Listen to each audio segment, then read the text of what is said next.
नमस्कार,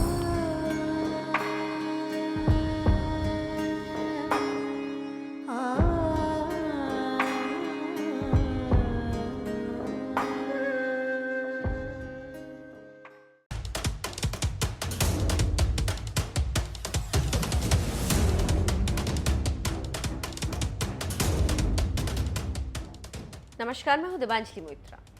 कुश्ती में भारत को पहचान दिलाने वाले सुशील कुमार एक ऐसा नाम है जिसने एक नहीं बल्कि दो मेडल जीतकर देश का मान बढ़ाया। लेकिन अफसोस, जिस सुशील कुमार की कहानी प्रेरणा स्रोत होनी चाहिए थी, वही युवाओं को ये अब चेतावनी के तौर पर सुनाई जाएगी कि मैदान पर सुशील कुमार की तरह जीत को कदमों पर तो जरूर ले आना, लेकिन मैदान के बाहर उसकी तरह राह मत भटकना। दरअसल सुशील कुमार छत्रसाल स्टेडियम के जूनियर नेशनल पहलवान सागर की हत्या को लेकर दिल्ली पुलिस की रिमांड पर। हालांकि कुछ मीडिया रिपोर्ट्स में यह भी कहा जा रहा है कि सुशील कुमार को इस मामले में फंसाया जा रहा है।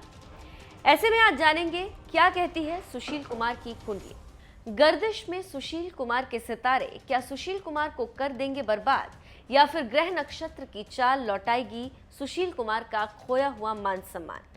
क्या कहते हैं सुशील कुमार पर ज्योतिषाचार्य राकेश चतुर्वेदी जी, देखिए।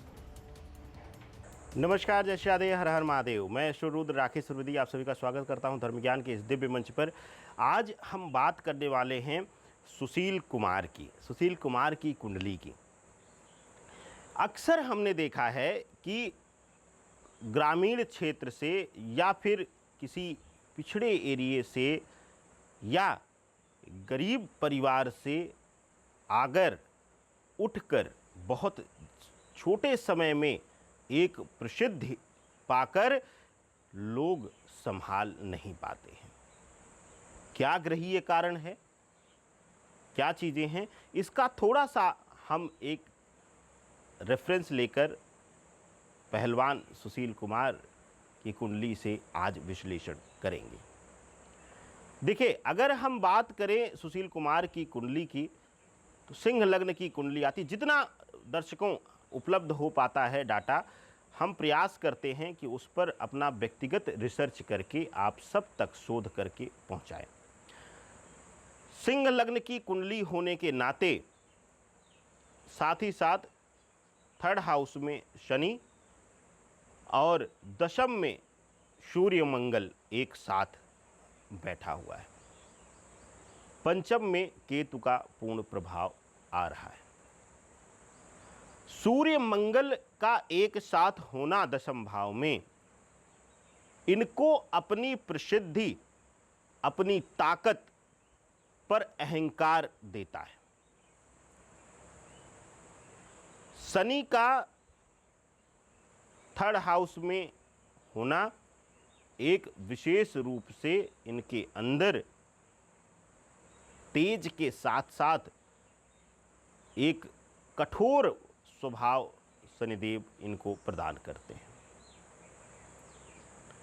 अब जो भी परिस्थितियां बन रही हैं इस समय वर्तमान में, चाहे वह शनि का वक्री होना, मैंने आपको एक चीज हर वीडियो में बोला हुआ है, जब शनि का कोई बड़ा परिवर्तन होगा तो उसके कुछ समय पहले तक या कुछ समय बाद तक उसका सकारात्मक या नकारात्मक प्रभाव आपको भुगतना पड़ेगा। यह बात आप लिख कर ले लीजिए। और यही एक कारण है कि आप तिथि पर यकीन रखते हैं कि जी ज्योतिष शास्त्र में कह दिया गया कि अब ढैया या 7:30 उतर रही है, ख़त्म हो रही है, तो आप उसी डेट को लेकर होते हैं कि अब उस डेट से शुभ होना शुरू नहीं।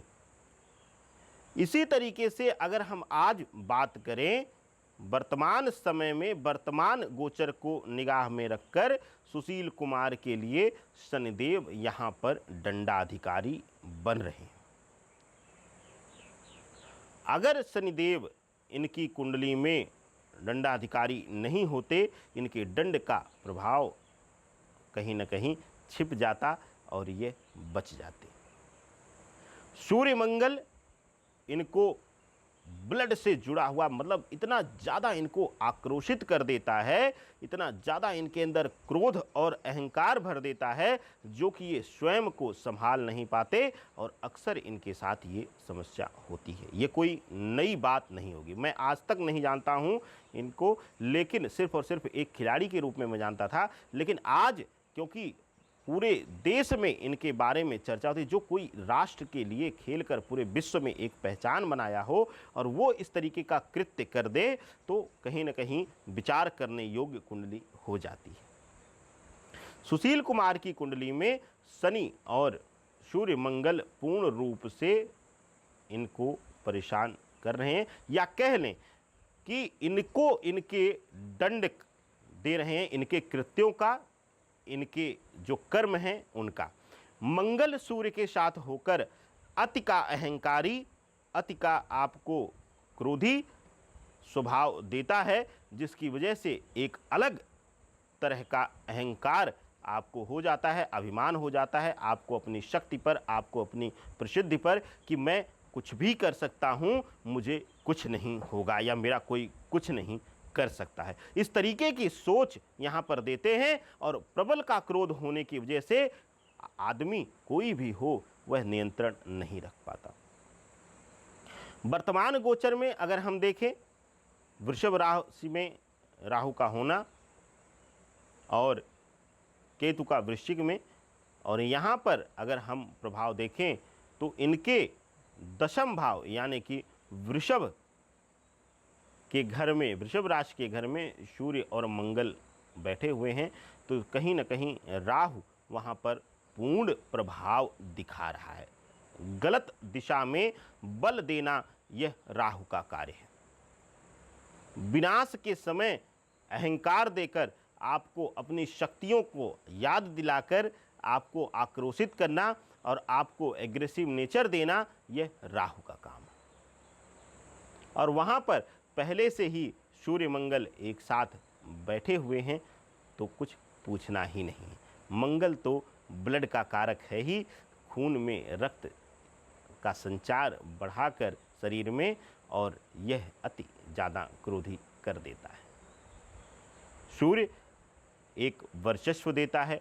शनिदेव यहाँ पर हालांकि दंड दे रहे हैं इनको, लेकिन कहीं ना कहीं थर्ड हाउस में बैठकर, तृतीय हाउस में बैठकर इनके लग्न से वह भी इनको अहंकार और अपनों की वैल्यू ना समझना, अपने आप को ही सर्वश्रेष्ठ समझना, इस तरीके का स्वभाव यह देते हैं। और इस तरीके के स्वभाव के वशीभूत होकर इस तरीके के गलत कृत्य होते हैं। अब बात करते हैं कि क्या होगा वर्तमान गोचर के अनुसार इनका। देखिए, सूर्य मंगल शनि और पंचम में केतु, यह चार ग्रहों की स्थिति ऐसी है इनके कुंडली में, जो कि बहुत जल्द प्रसिद्धि के बाद सभी तरीके से इनको शून्य करने की दिशा में दिशा निर्देश देते हैं। अगर हम बात करें केतु का, सूर्य मंगल का या शनि का, यह शायद जो कृत्य इन्होंने किया है, इस कृत्य से इनके सभी जो प्रसिद्धियां हैं, जो नाम है, जो प्रभाव है, वह सब शून्य हो जाए। और हो सकता है यह अभी तक जो लोगों की नज़रों में हीरो थे, अब ये जीरो बन जाएंगे और अपने वजूद की लड़ाई ये लड़ेंगे। अपने नाम को बनाए रखने का चैलेंज इनके ऊपर आ जाएगा और कहीं ना कहीं यह अपने आप में कुंठित भी होने लगे, क्योंकि थर्ड हाउस में शनि है। वह अपने आप में हो सकता है इनको इतनी आत्मग्लानि करा दें कि यह अपने मन से